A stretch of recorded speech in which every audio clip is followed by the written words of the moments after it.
ನಾಡದೇವತೆ ತಾಯಿ ಚಾಮುಂಡೇಶ್ವರಿ ದರ್ಶನಕ್ಕೆ ವಿಐಪಿ ದರ್ಬಾರ್, ಸಾಮಾನ್ಯ ಭಕ್ತರ ಗೋಳಿಗೆ ಕೊನೆಯೇ ಇಲ್ಲ. ಪ್ರಜಾ ಫೋಕಸ್ ವಿಶೇಷ ಕಾರ್ಯಕ್ರಮಕ್ಕೆ ಸ್ವಾಗತ. ನಾನು ನಿಮ್ಮ ಕಿರಣ್ ಶೆಟ್ಟಿ.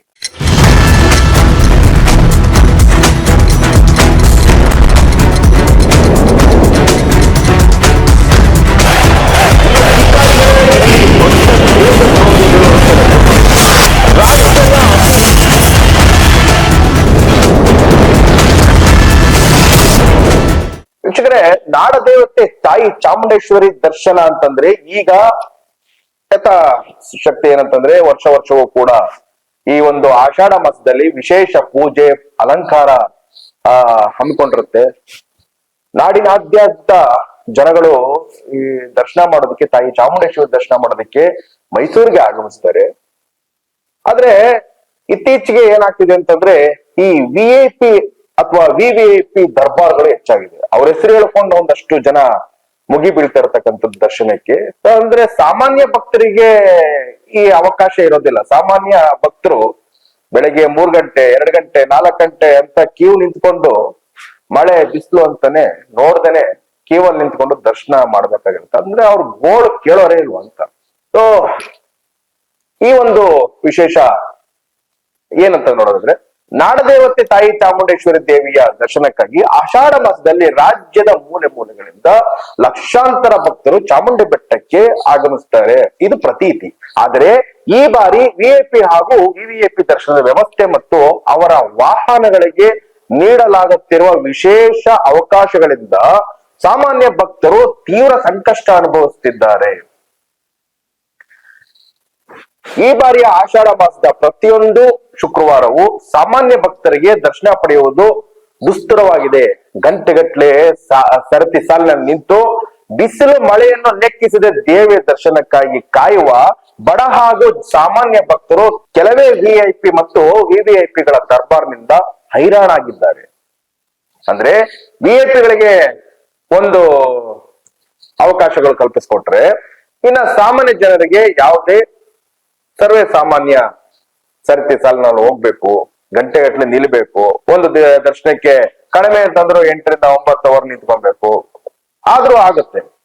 ಅಂದ್ರೆ ಆ ಗೋಳ್ ಕೇಳೋರಿಲ್ಲ.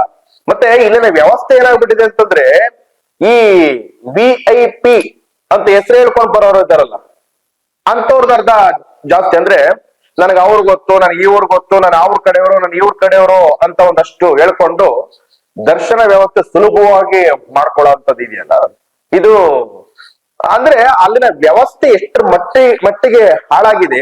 ಜಿಲ್ಲಾಡಳಿತ ಇದನ್ನ ನೋಡ್ಕೊಂಡು ಸುಮ್ಮನೆ ಕುಂತಿದ್ಯಾ ಅನ್ನೋದು ಕೂಡ ಒಂದ್ ಕಡೆ ಪ್ರಶ್ನೆ ಎದುರಾಗುತ್ತೆ. ಇದನ್ನ ಸಹಿಸ್ಕೊಂಡು ಹೇಗಿರ್ತಾರೆ ಜನಗಳು? ಒಂದೆಡೆ ಸಾವಿರಾರು ಭಕ್ತರು ದೇವಿಯ ದರ್ಶನಕ್ಕಾಗಿ ದೀರ್ಘಕಾಲ ಕಾಯ್ತಿದ್ರೆ, ಮತ್ತೊಂದೆಡೆ ಕೆಲವೇ ಸಂಖ್ಯೆಯ ವಿಐಪಿ ಹಾಗೂ ವಿವಿಐಪಿ ವಾಹನಗಳಿಗೆ ವಿಶೇಷ ಪ್ರವೇಶ ಕಲ್ಪಿಸಿ ಇದರ ಪರಿಣಾಮವಾಗಿ ವಾಹನ ಸಂಚಾರ, ಭದ್ರತಾ ವ್ಯವಸ್ಥೆ ಮತ್ತು ದರ್ಶನ ವ್ಯವಸ್ಥೆಯಲ್ಲಿ ಸಾಮಾನ್ಯ ಭಕ್ತರಿಗೆ ಅನಗತ್ಯ ತೊಂದರೆ ಉಂಟಾಗ್ತಾ ಇದೆ. ನಾವು ಗಾರ್ಮೆಂಟ್ಸ್ ಕೆಲ್ಸಕ್ಕೆ ಹೋಗೋರು ಒಂದು ಟೈಮಿಂಗ್ಸ್ ಇಟ್ಕೊಂಡು ಬಂದಿದ್ದೀವಿ ದರ್ಶನ ಮಾಡಿ ಹೋಗ್ಬೋದು ಅಂತ. ಇವ್ರ ಆ ಟೈಮಿಂಗ್ಸ್ ಮೀರಿ ಬರೀ ವಿಐಪಿಗಳಿಗೆ ಬಿಟ್ರೆ ನಮ್ಮಂತ ಸಾಮಾನ್ಯ ಜನಗಳಿಗೆ ತುಂಬಾನೇ ಕಷ್ಟ ಆಗ್ತಾ ಇದೆ. ಅಷ್ಟು ಕಷ್ಟದಲ್ಲಿ ನಾವು ಹೊರಗಡೆ ನುಗ್ಗಿ ಹೋಗಿದ್ದೀವಿ. ಆಮೇಲೆ ಒಂದು ಲೈನ್ ಫೆಸಿಲಿಟಿ ಮಾಡಿಲ್ಲ. ಗರ್ಭಗುಡಿ ಮಾತ್ರ ತುಂಬಾ ಕಷ್ಟದಲ್ಲೇ ಹೋಗಿದ್ದೀವಿ. ನೋಡ್ಕೊ ನುಗ್ಲಾಟ, ಗಂಡಸರುಗಳು ಮೈ ಮೇಲೆ ಬಿದ್ದು ಇದೆಲ್ಲ ಬೇಕಾನ್ನಿಸ್ಬಿಡ್ತದೆ ದರ್ಶನ ಮಾಡೋದು. ನಾವು ಬರ್ತಾನೆ ಇದೀವಿ. ಈಗ ರೂಲ್ಸ್ ಚೇಂಜ್ ಮಾಡಿದ್ದಾರೆ, ಬಸ್ ಟೈಮಿಂಗ್ ಚೇಂಜ್ ಮಾಡಿದ್ದಾರೆ, ಇಲ್ಲಿ ಬಿಡೋದನ್ನು ಟೈಮಿಂಗ್ ಚೇಂಜ್ ಮಾಡಿದ್ದಾರೆ. ನಾವೀಗ ಏನ್ ಅನ್ಕೊಂಡು ದರ್ಶನ ಮಾಡ್ಬೇಕು? ನೀವ್ ಹೇಳಿ. ವ್ಯವಸ್ಥೆ ಮಾತ್ರ ಸರಿಗೇ ಇಲ್ಲ. ಈಗ ಮಾಡಿದಾರೆ ಅಂತ ಒಂದ್ ಬಂದ್ರೆ ಗರ್ಭಗುಡಿಯಿಂದ ಮಾತ್ರ ತುಂಬಾ ನುಗ್ಲು. ನೀವಲ್ಲಿ ಒಂದು ವಿಡಿಯೋ ಮಾಡ್ಬೇಕಾಗಿತ್ತು. ಅಷ್ಟು ನುಗ್ಲಿ ಇದು. ಅದನ್ನ ದಯವಿಟ್ಟು ಮಾಡಿಸಿ. ವಿಐಪಿಗಳಿಗೆ ಫಸ್ಟ್ ಸದ್ಯ ಆದ್ಯತೆ ಕೊಡೋದನ್ನ ಕಮ್ಮಿ ಮಾಡಿ. ವಿಐಪಿ ಬಂದ ತಕ್ಷಣ ನಿಜ ಅದೊಂದು ಖಂಡಿತ ಮಾಡ್ತಾ ಇದಾರೆ. ವಿಐಪಿಗೆ ಮೊದಲು ಆದ್ಯತೆ ಕೊಡ್ತಾ ಇದಾರೆ. ಸಾಮಾನ್ಯ ಜನಕ್ಕೆ ಕೊಡಕ್ ಕೇಳಿ ಮೊದ್ಲು. ಇದನ್ನ ನಮ್ಮ ಕಡೆ ತುಂಬಾ ಜನ ಯಾರು ಕೇಳಿ ಸಾಮಾನ್ಯ ಜನರಿಗೆ ಉತ್ತರ ಕೊಡಿ. ಅಷ್ಟು ಕಷ್ಟದಲ್ಲಿ ನಾವು ಹೇಳ್ತಾ ಇದ್ದೀವಿ ಸರ್. ನಾವು ವರ್ಷನೂ ಬರ್ತೀವಿ ಸರ್. ಈ ರೀತಿ ವ್ಯವಸ್ಥೆ ಆಗಿರೋದು ನಾವು ನೋಡಲ್ಲ. 2,000 ರೂಪಾಯಿ ಟಿಕೆಟ್ ತಂದು ವಿಐಪಿ ಬಂದು ಈ ಸಾಮಾನ್ಯ ಜನ ನಾವೆಲ್ಲ ಹೋಗ್ಬೇಕು. 2,000 ರೂಪಾಯಿ ಟಿಕೆಟ್ ಕೊಟ್ಟು ಬಂದಿದ್ರೆ ನಾವೆಲ್ಲ ಹೋಗ್ಬೇಕು. ಬೆಂಗಳೂರಿಂದ ಬಂದಿದ್ದಾರೆ. ರಾತ್ರಿ 11 ಗಂಟೆಗೆ ಬಂದು ಬಸ್ ಹತ್ರ ಆಲ್ಟ್ ಆಗಿರೋರು ಇಲ್ಲೇ ಇದಾರೆ. ಅವ್ರ ಹಿಂದಗಡೆ ಕರೆದು ಮಾತಾಡಿ ಅವ್ರ ಜೊತೆ ಮಗು ಎತ್ಕೊಂಡು ಬಂದಿದ್ದಾರೆ. ಅಟ್ಲೀಸ್ಟ್ ಆ ಮಗು ಸಮೇತ ಅವ್ರು ಬಿಡ್ತಲ್ವಾ? ಕೆಲವೇ ಜನರಿಗೆ ವಿಶೇಷ ಸೌಲಭ್ಯ ಕಲ್ಪಿಸುವ ನೆಪದಲ್ಲಿ ಲಕ್ಷಾಂತರ ಭಕ್ತರ ಅಮೂಲ್ಯ ಸಮಯ ಮತ್ತು ಭಾವನೆಗಳಿಗೆ ಧಕ್ಕೆ ಉಂಟು ಮಾಡುವುದು ಎಷ್ಟು ನ್ಯಾಯ? ಯಾರೋ ಕೆಲವರು ಬರ್ತಾರೆ, VIP ಅಂತ ಹೇಳ್ಕೊಂಡ್ ಬರ್ತಾರೆ, ಅವ್ರಿಗೆ ನೀವು ಅವಕಾಶ ಕಲ್ಪಿಸಿಕೊಡೋದ್ರಿಂದ ಲಕ್ಷಾಂತರ ಜನ ಅಲ್ಲಿ ಬಂದಿರ್ತಾರೆ. ಯಾಕಂದ್ರೆ ರಾಜ್ಯ ಅಂದ್ರೆ ರಾಜ್ಯದ ಮೂಲೆ ಮೂಲೆಗಳಿಂದ ಒಂದು ಈ ಆಷಾಢ ಮಾಸದಲ್ಲಿ ಪ್ರತಿ ಶುಕ್ರವಾರವೂ ತಾಯಿ ಚಾಮುಂಡೇಶ್ವರಿ ದರ್ಶನ ಮಾಡೋದಕ್ಕೆ ಬರೋಂತ ಜನಗಳು ಬರ್ತಾ ಇರ್ತಾರೆ. ಅಂದ್ರೆ ಅವ್ರು ಎಲ್ಲಿಂದನೋ ಬರ್ತಾರೆ, ಪಾಪ ಅವ್ರಿಗೆ ಸ್ನಾನ ಇನ್ನೊಂದು ಮತ್ತೊಂದು ಮತ್ತೆ ಬೆಟ್ಟ ಹತ್ಕೊಂಡ್ ಬಂದಿರ್ತಾರೆ. ಸೊ ಅಂತವ್ರಿಗೆಲ್ಲವೂ ಕೂಡ ಅವಕಾಶ ಸಿಗ್ದೇನೆ ನೀವು ಇವ್ರು ಬರ್ತಾರೆ ಅಂತಂದಾಗ ಅವ್ರಿಗೆ ಪೂರ್ತಿಯಾಗಿ ನಿಲ್ಸಿ ಗಂಟೆಗಟ್ಲೆ ಕಾಯಿಸ್ತಕ್ಕಂಥದ್ದು ಇದು ಎಷ್ಟು ತಾನೇ ಸರಿ?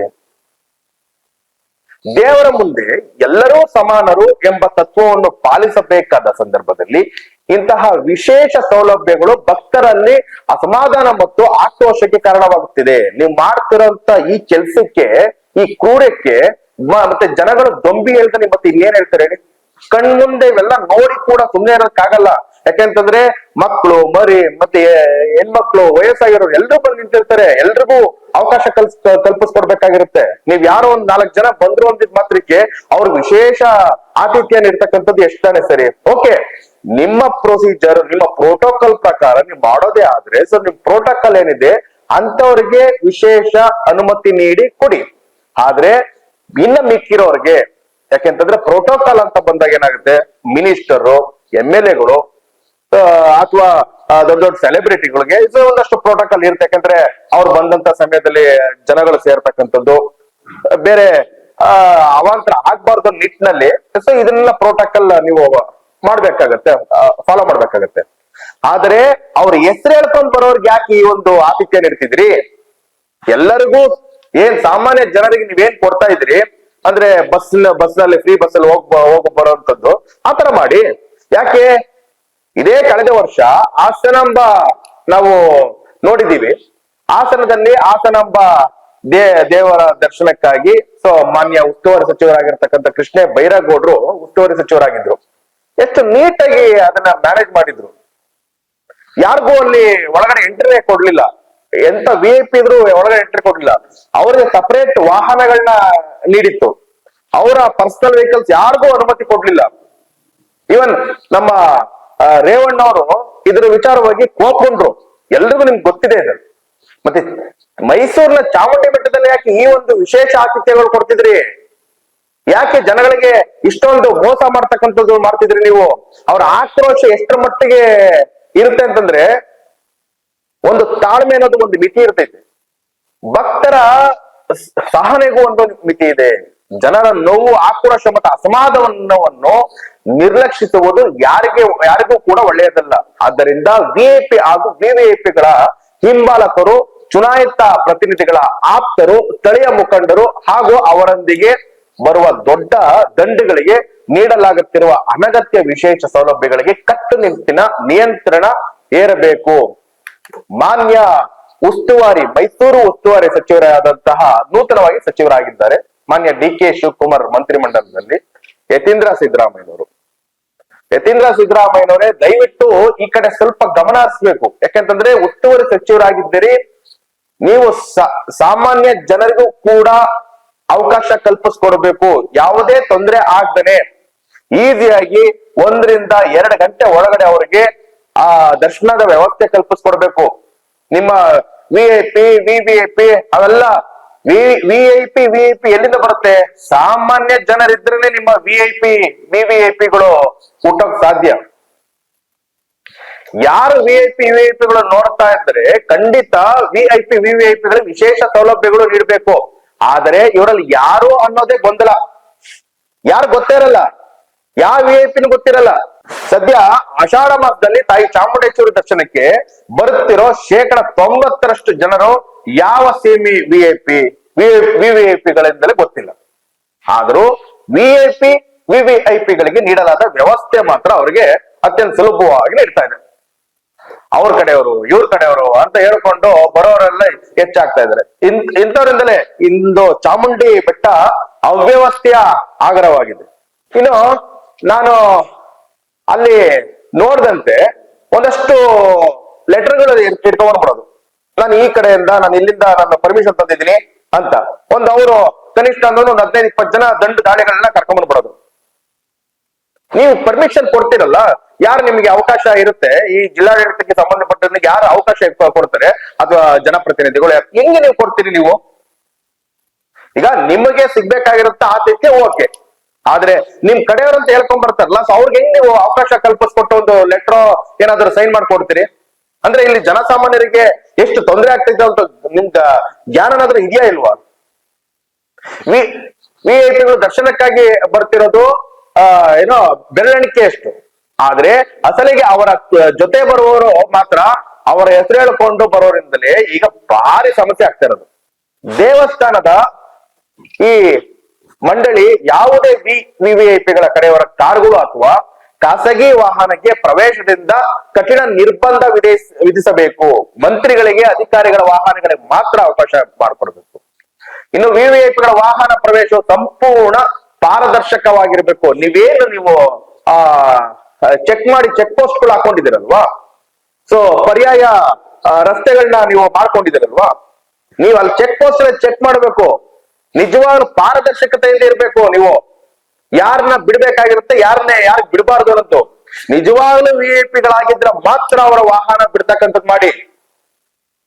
ಇಲ್ವಾ ಅವ್ರು ಸಪರೇಟ್ ವಾಹನಗಳನ್ನ ನೀವು ಅವ್ರಿಗೆ ಸಪರೇಟ್ ವಾಹನಗಳು ಇಡಿ, ಯಾರ ವಾಹನನೂ ಬೇಡ.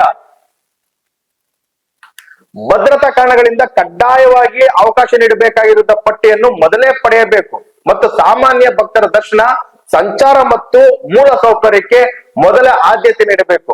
ಯಾಕಂದ್ರೆ ಮೂಲ ಸೌಕರ್ಯ ಅಂತ ಬಂದಾಗ ಅಲ್ಲಿ ಶೌಚಾಲಯ ವ್ಯವಸ್ಥೆ, ನೀರಿನ ವ್ಯವಸ್ಥೆ, ಊಟದ ವ್ಯವಸ್ಥೆ ಎಲ್ಲವೂ ಇರ್ತದೆ. ಅದೆಲ್ಲವೂ ಸರಿಯಾದ ರೀತಿಯಲ್ಲಿ ಇದೆಯಾ? ಯಾಕಂದ್ರೆ ಬರ್ತಾರೆ ಜನ, ಇದೆಲ್ಲ ಇರ್ತದೆ. ನೀವು ವ್ಯವಸ್ಥೆ ಕಲ್ಪಿಸಿದೆ ಅದಲ್ಲಿ ಒಂದಷ್ಟು ಈಗ ನೋಡಿ ಕೇಳಿ ಬರ್ತಿದೆ, ಬೆಟ್ಟದಾದ್ಯಂತ ಎಲ್ಲಿ ನೋಡಿದ್ರು ಪ್ಲಾಸ್ಟಿಕ್, ಎಲ್ಲ ರಸ್ತೆಯಲ್ಲಿ ಇಕ್ಕಲಗಳೆಲ್ಲ ಪ್ಲಾಸ್ಟಿಕ್ ಬಿಸಾಕ್ತಿದ್ರೆ. ಇದಕ್ಕೆಲ್ಲ ಕಡಿವಾಣ ಹಾಕ್ಬೇಕು. ವಿಐಪಿ ದರ್ಶನದಿಂದ ಸಾರ್ವಜನಿಕರಿಗೆ ಆಗುವ ತೊಂದರೆಯನ್ನು ಕನಿಷ್ಠಗೊಳಿಸುವ ಶಾಶ್ವತ ನೀಡಿ ರೂಪಿಸಬೇಕು. ಉಳಿದಂತೆ ಎಲ್ಲರೂ ಸಾಮಾನ್ಯ ಭಕ್ತರಂತೆ ಬಸ್ ಅಥವಾ ಸಾಮಾನ್ಯ ವ್ಯವಸ್ಥೆಯ ಸಮಾನ ದರ್ಶನಕ್ಕೆ ವ್ಯವಸ್ಥೆ ಜಾರಿಗೊಳಿಸಿ ಶಿಷ್ಟಾಚಾರ ಹೆಸರನ್ನು ಗರ್ಭಗುಡಿಯ ಬಳಿ ಗಂಟೆಗಟ್ಟಲೆ ಸಾಮಾನ್ಯ ಜನರಿಗೆ ಅಡ್ಡಲಾಗಿ ನಿಲ್ಲುವುದು ತಕ್ಷಣವೇ ನಿಲ್ಲಿಸಬೇಕು. ಗಂಟೆಗಟ್ಟಲೆ ನಿಂತ್ಕೊಂಡ್ಬಿಡೋದು, ದರ್ಶನಕ್ಕೆ ಅಡ್ಡ ನಿಂತ್ಕೊಂಡ್ಬಿಡೋದು. ಯಾಕಂದ್ರೆ ಏನೋ ಫ್ರೀ ಇರೋ ಟೈಮಲ್ಲಿ ಆದ್ರೂ ಓಕೆ, ಆದ್ರೆ ಆಷಾಢ ಮಾಸ ಅಂತ ಗೊತ್ತಿದ್ರು ಸಾವಿರಾರು ಜನ ಅಲ್ಲಿ ಹಿಂದೆ ನಿಂತಿರ್ತಾರೆ ಅನ್ನೋದು ಪರಿಜ್ಞಾನ ಇಲ್ದೇನೆ ಕೆಲವ್ರು ನಡ್ಕೊಳ್ತಾ ಇರ್ತಾರೆ. ಮುಂದೆ ನಿಂತ್ಕೊಂಡ್ಬಿಡುದು. ತಾಯಿ ಚಾಮುಂಡೇಶ್ವರಿಯ ದರ್ಶನ ಪ್ರತಿಯೊಬ್ಬ ಭಕ್ತನಿಗೂ ಸಮಾನವಾಗಿ, ಸುಗಮವಾಗಿ ಮತ್ತು ಗೌರವಯುತವಾಗಿ ದೊರೆಯುವಂತಾಗಬೇಕು. ಇದೇ ನಿಜವಾದ ಭಕ್ತಿಗೆ ಹಾಗೂ ದೇವಾಲಯದ ಪಾವಿತ್ರ್ಯತೆಗೆ ಸಲ್ಲುವ ಗೌರವ. ಇದಾಗಿತ್ತು ಇವತ್ತಿನ ವಿಶೇಷ. ನೀವು ನೋಡ್ತಿದ್ದೀರಾ ಪ್ರಜಾಧ್ವನಿ ಟಿವಿ. ನಮಸ್ಕಾರ.